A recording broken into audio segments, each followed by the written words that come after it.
how do we stop this generation of victimization?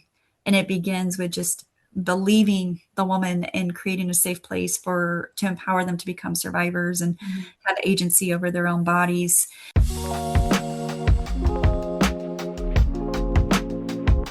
Welcome to the Owning Your Sexual Self podcast. I'm your host, Rachel Main, sex and relationship coach and therapist, and I'm so honored to have you here.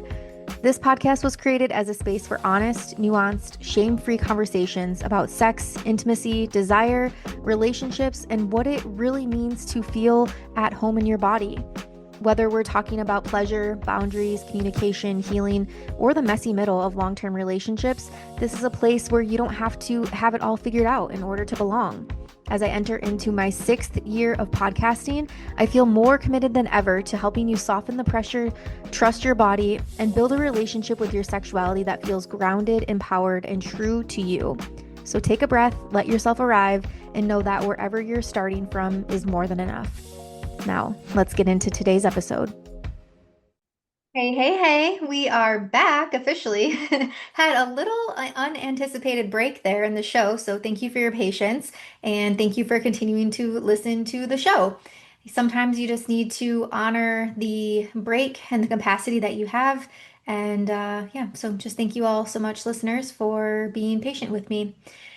I am joined today by Kayla Branstetter. She is an English professor, a TEDx speaker, a doctoral research in narrative medicine, and the author of Don't Be an Athena. And her work explores women's health, trauma, storytelling, and what happens when women are unexpected are what happens when women are expected to quietly carry pain while continuing to function. And so today we're talking about our body trust, medical gaslighting, reproductive trauma, and how reclaiming our stories can really help us reclaim ourselves. Really excited to get into this episode today and to talk with Kayla a little bit more about her particular story as well as her work and how she helps others in this field. So thank you so much again for the patience. Thank you for listening. If you are continuing to love the show and you want to give us a rating, a like, a follow, we appreciate that. And as always, if you have any topic ideas, episode ideas that you would like for me to record about, my DMs are open. My email is open. Please send away. We love to hear from listeners. So thank you so much. All right, without further ado, let's let Kayla into the room. Hello, Kayla. Thank you so much for coming on to the show today. Thank you for having me, Rachel. Yeah, absolutely. And you got a busy lifestyle going on over there. So we appreciate you coming on and talking about, this really cool topic. And want to first congratulate you on the release of your book. I know that is no small task to write something like that. So just, very, very proud of you. We just met, but already so proud of you for putting that into the world. Thank you. It from like creating the idea to like having it in my hands, it was a 6-year process. Yes, I've been writing a book for probably around the same time. I have one chapter written and I haven't touched it in a couple years now. But when I have guests on like you, I'm like, man, I could really pick that thing back up, maybe like really get that ball rolling again. It's there, and when you're ready, it will still be there. Yes, Is it exactly. fiction or nonfiction? It's like a self-help memoir type is what I'm Okay. going for. Yeah. So as a sex and intimacy coach, like wanting to share both stories from my life and my upbringing and also practical practices for people to develop this part of their life. Oh, you've got this. Thank you. Thank you. I'll keep you in mind when the day comes that we release. I will review it. I mean, I Oh, can there we get go. Thank paid you. and give you a review. But yeah, I want to start just with asking you, what inspired you to write this book? A lifetime of experiences Mhm. because my mom had me at 16 years old in conservative rural Missouri in the 1980s, where that was committing like the sin Mhm. is having premarital sex and heaven forbid that teenagers are sexually active. Mhm. Um, and so I think seeing the struggles and the community condemnation over she didn't my parents didn't do anything outside of normal sexual, normal teenage activity. they just got caught getting Mm-hmm. pregnant with me. And, and like interviewing my mom for this book and realizing just how much the community made her feel ashamed of her decision and her body, Mm-hmm. how little support was available for her. And it was like the community felt entitled to make such antagonistic comments about her life. And just that's not okay. This is a human being that needed support and a hug and compassion. And so, but it did set the foundation for my own life because I wanted to make sure I did everything the correct way. I was going to be the good American girl. Yes, And using the so, air quotes. yes. I was like, just for people that are watching, I want to make sure the correct way was in air Yes. quotes, everyone.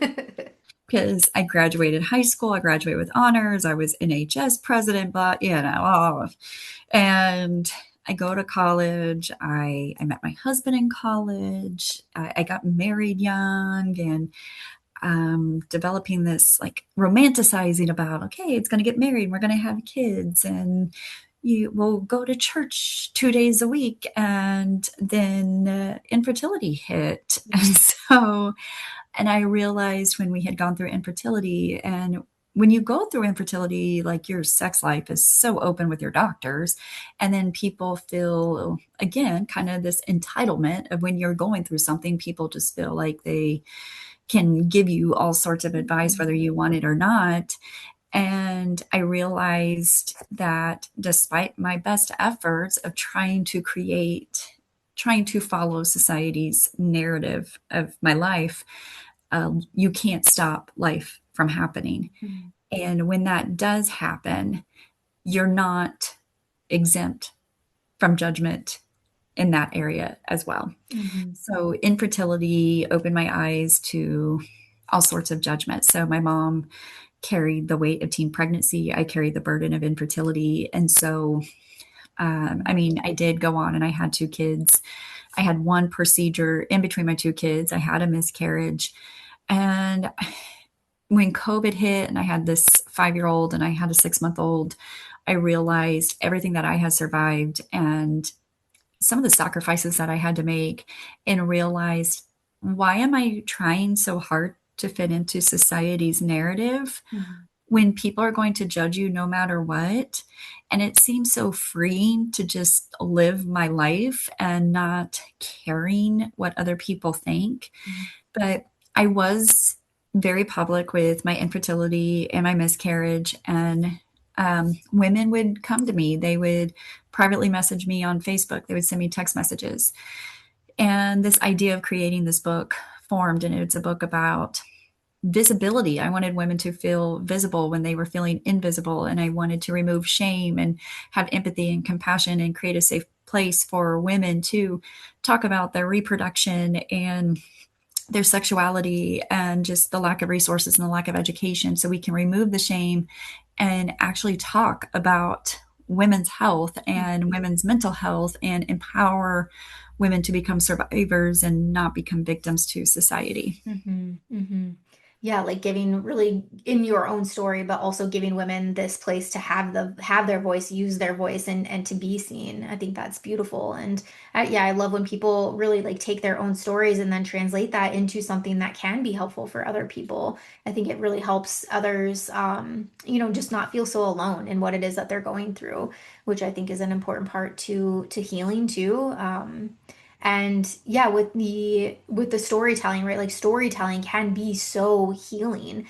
Um, and yeah, and that you might often hear like somebody say like, I don't even know my story yet, or my story is not finished yet. And so I'm curious for you, why was now the time? Like why was there a turning point for you that was like, okay, I'm gonna get this out to the world? I hated the way that I felt. I hated feeling isolated. I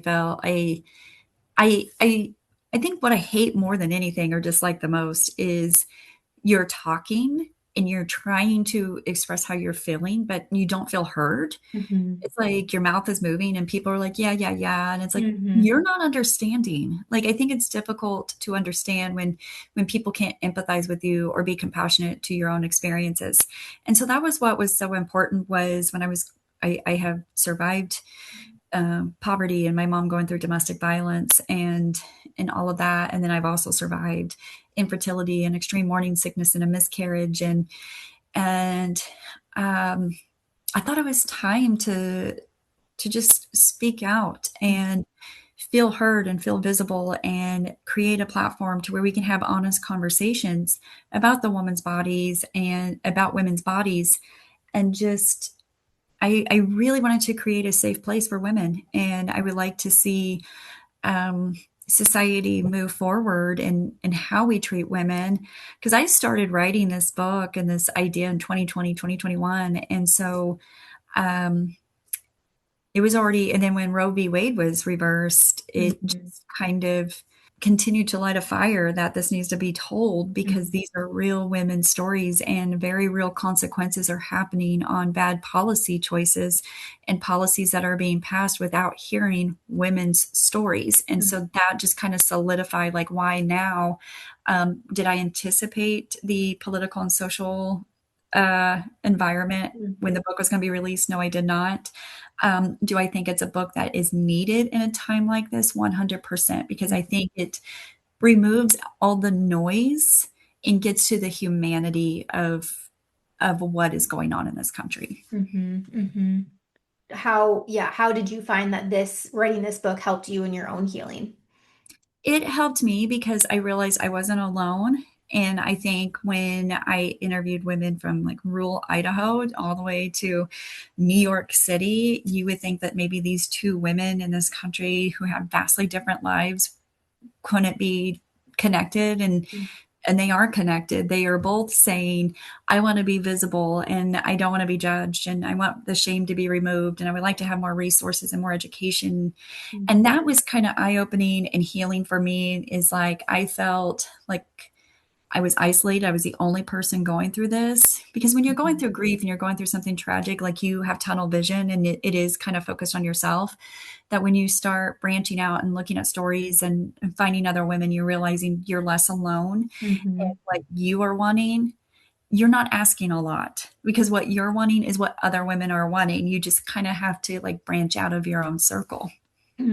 Yeah, absolutely. I'm just coming off of a women's retreat this weekend, and yeah, women from all over the world, all over the country, and outside of the country, even coming Mhm. together for this experience, which it's incredible just to see like the shared commonalities between all of us. And I'm sex and Mhm. relationship coach and therapist, and so it's in the space of intimacy, but also yeah, the space of relationships and health and spirituality and all of that come up in this space and the work that we do. And it sounds like that's one of the things that you are also talking about in your book, and the work that you're doing is really helping people establish this body trust, this like establishment of safety, being able to come home to the body, being able to feel safe in the body and particularly in your own body. Mhm. And we should feel safe and we should be able to have honest conversations without shame. I remember when, like, getting the period talk when I was a young girl, it was like, don't talk about it. It's dirty. You have to hide it. You need to mask it. And it was almost like they were gaslighting you of like, if you were bleeding too much or you were in too much pain, well, that's just being a period. And you just kind of moved on. And when we're talking about the body, and I've been very honest with my 11-year-old that what her body's getting ready to go through, and she feels comfortable enough to ask questions, and she's like, Mom, is it going to hurt? And I said, well, there's going to be discomfort. If you're in tremendous amount of pain, you need to let me know so we can go get it examined. Mhm. And how I approach that subject, because of my book and women who grew up in cultures where you weren't able to talk about that, and how it had such a negative impact on their reproduction later on. Like, a woman was in her 30s and wanted to have a baby, but she couldn't talk about her endometriosis, ended up with a hysterectomy because there was an environment that wasn't created, that she couldn't talk about sexuality and could not talk about her body. And there was this consequence. And so my 11-year-old is adamant that she does not want to be a mom when she's older. And that's fine. Mhm. I told her. But I want, because of the research I have done, I want to create an environment that if my daughters don't want to be moms in their reproductive years, that that's a decision that they are making personally. And it's not something that I could have impacted if they didn't feel comfortable talking to me. So I Mhm. would hate to say, I want to be a mom. If my kid is like, I want to be a mom, I'm like 28 years old now, but I've had endometriosis and I didn't feel comfortable coming to you and now I can't. Like that would be devastating to me as a mom.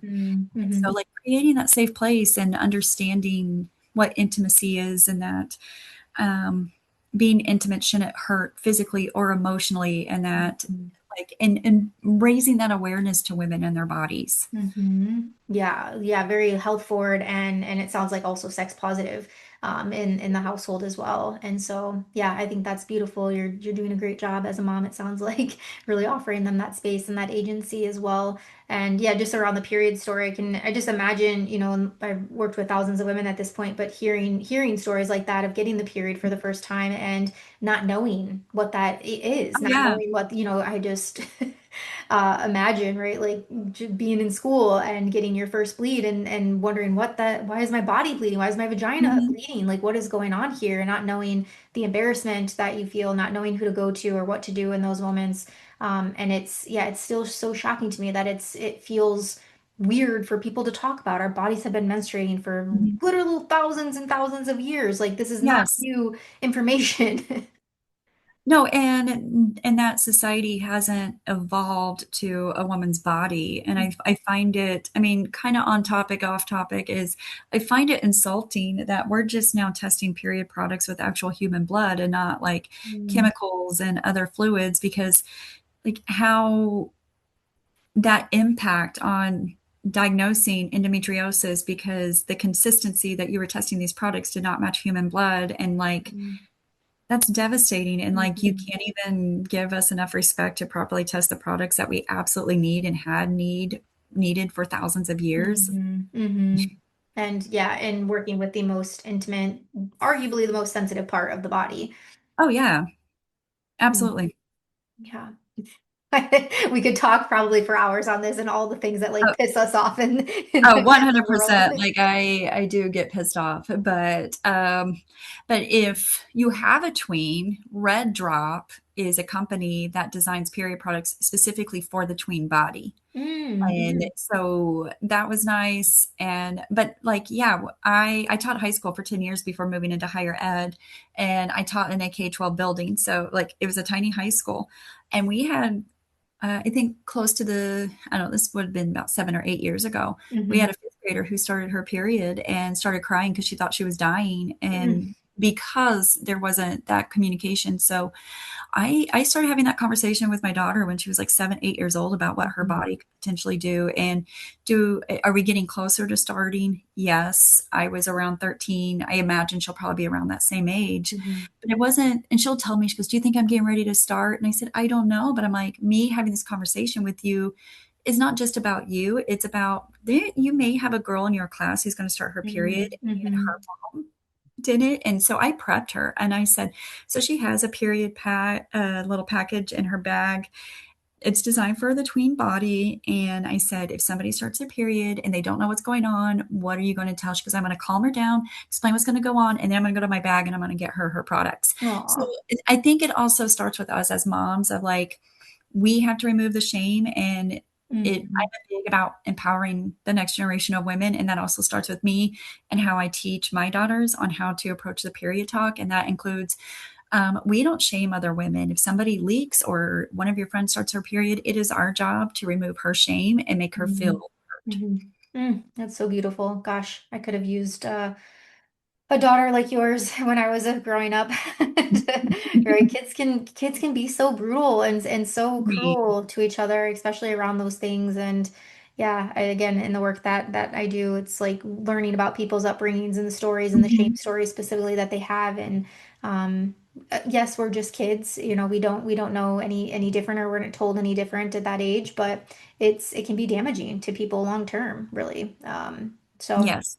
It sounds, yeah, like not only the period education, but it sounds like you're also giving some body autonomy there to them. Mhm. You're teaching consent to like these things that I'm assuming you're talking about in the book too, with naming body parts, helping kids or helping each other really trust themselves. Yes, I'm so big about that, and not just because of my book, but because of my years as an educator Mm, and groomers like to find.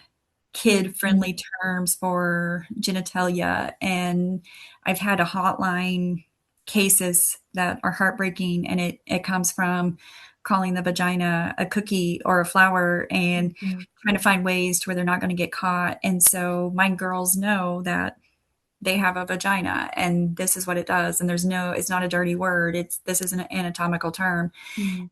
And I don't force, if they don't want to give a family member a hug, I don't force it. Mhm. Mhm. That's something that I'm like, if they want to hug you, that's great. If not, they have the opportunity to tell any family member, like, no, I really don't want to hug right now.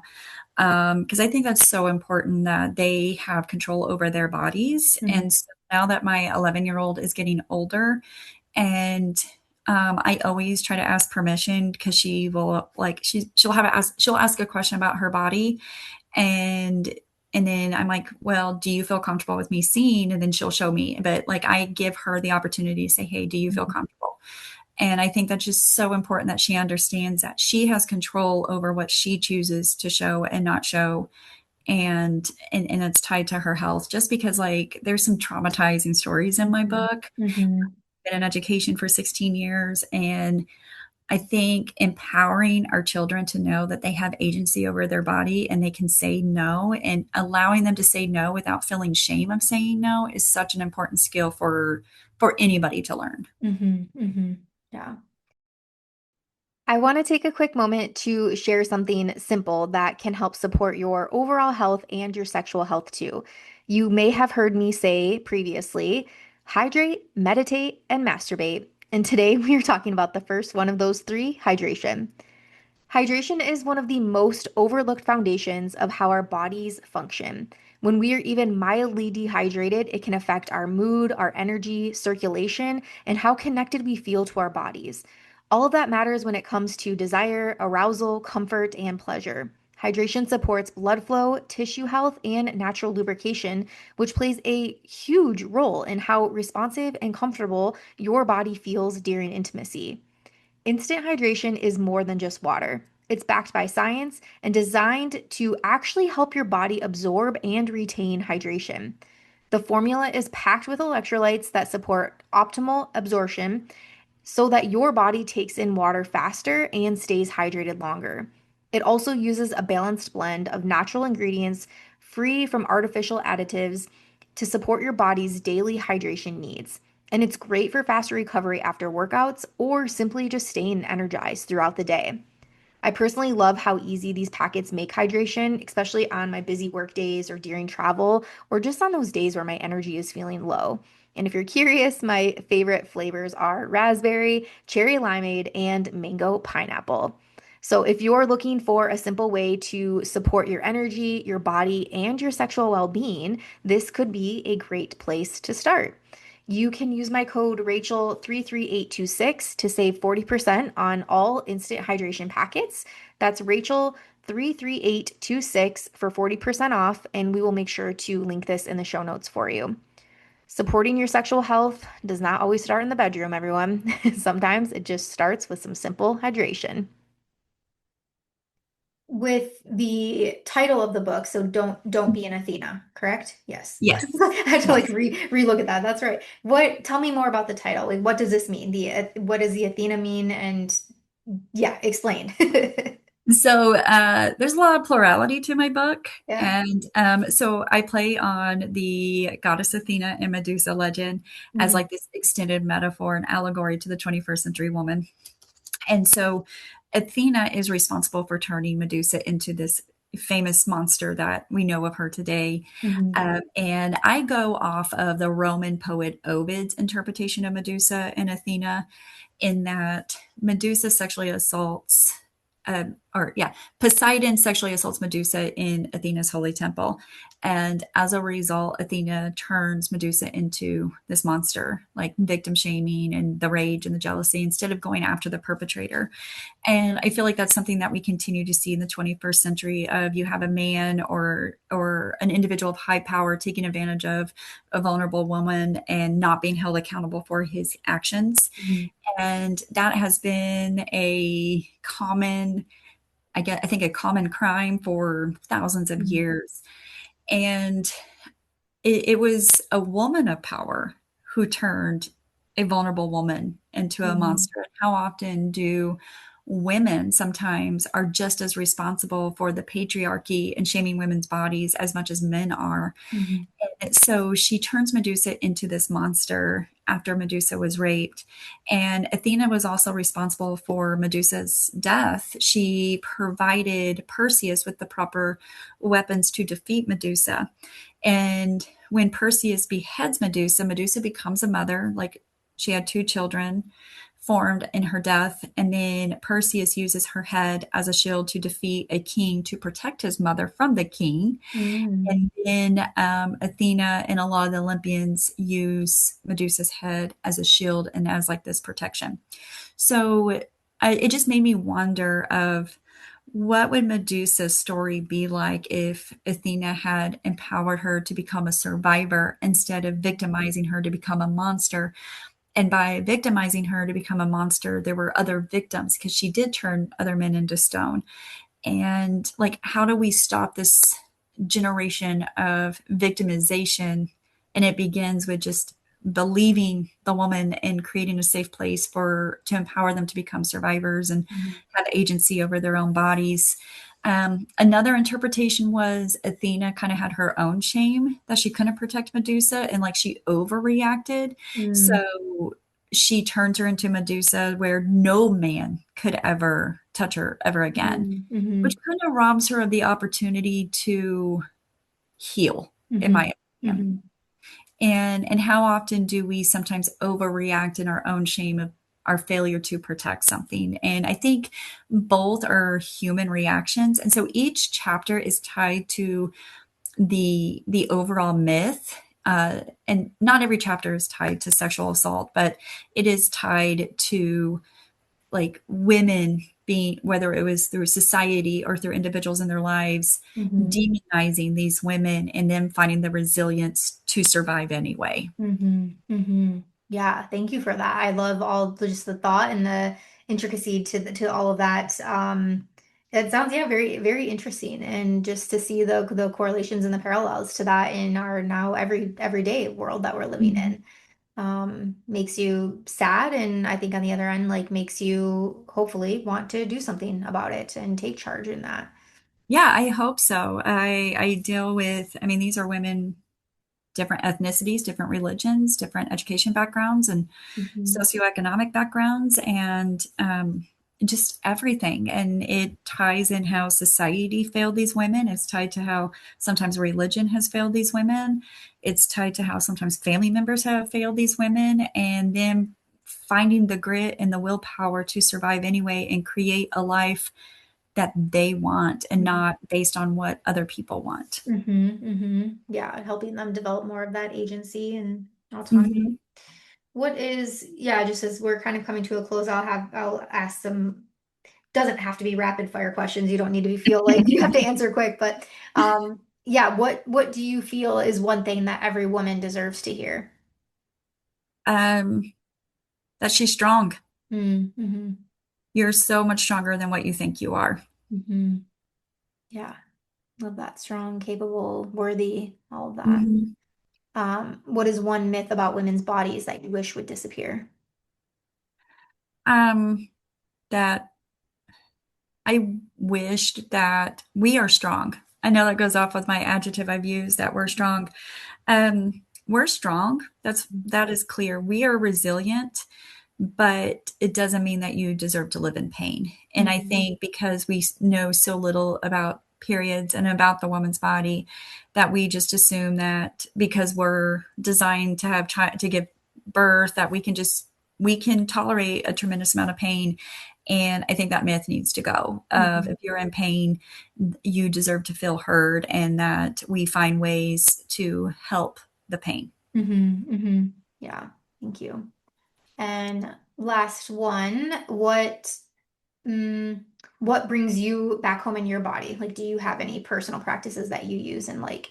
That brings me back to my body. Mm-hmm. Mm-hmm. Um, I have to remind myself to pause. Mm-hmm. I'm a high energy person, and I live an incredibly busy, chaotic life between like my career and my kids and now my writing career, that I feel like this year more than anything, because we've had a lot of trauma this year. We've had two unexpected deaths in our family. Mm.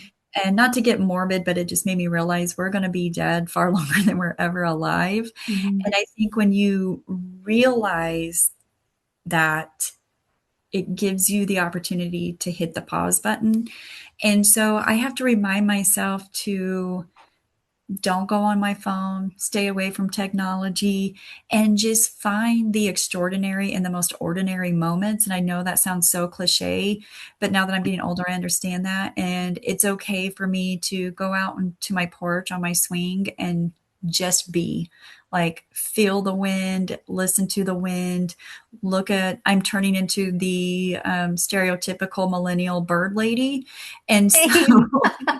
and so I'm like, it's okay for me to sit on my porch and count my hummingbirds and like give like personality to my Oh, birds. yes. And so like maybe we millennials, because we were so wild when we were young adults, we're like now finding solace in birds. Hmm. So Hmm. I think that's where I get to my, like, I can hit the reset button and remind myself that I don't have to be on the go all the time. Like, Yes. pause, pause, and just be for a moment. And that's how I get back, is just Hmm. reminding myself to hit the pause button. Yeah, perfect. I probably would have answered the same there. I think there's so much gift in the pause and the slowdown, and Mhm. yeah, relate very hard to the bird lady in the mid-30s for sure. Um, Also gardening, right? Just Oh being yeah. outside, walking around my I garden. I want a bird feeder with a camera. And Hmm. so like that's like my next purchase. And my mom now has the bird app that it will recognize what birds Yep. are nearby. And I laugh because my sister is in her mid to late 20s and she would make fun of my mom and I that we are now bird, and we would like Hmm. send pictures of birds. And I'm like, hey, I have two cardinals outside my yard. And I'm like, oh my goodness, my first hummingbird of the season is here. And Hmm. my sister would make fun. She's like, oh my gosh, you guys and your birds. Well, she just purchased her first home with her husband. And Oh yeah. guess what? She's now a bird lady. Yeah. It happens. It happens fast. One day you just wake up and you're all of a sudden into birds. You It's have wild. your bird books and you have your bird apps and you're trying to figure out which food is the best type of food. Yes, yes. That's so funny.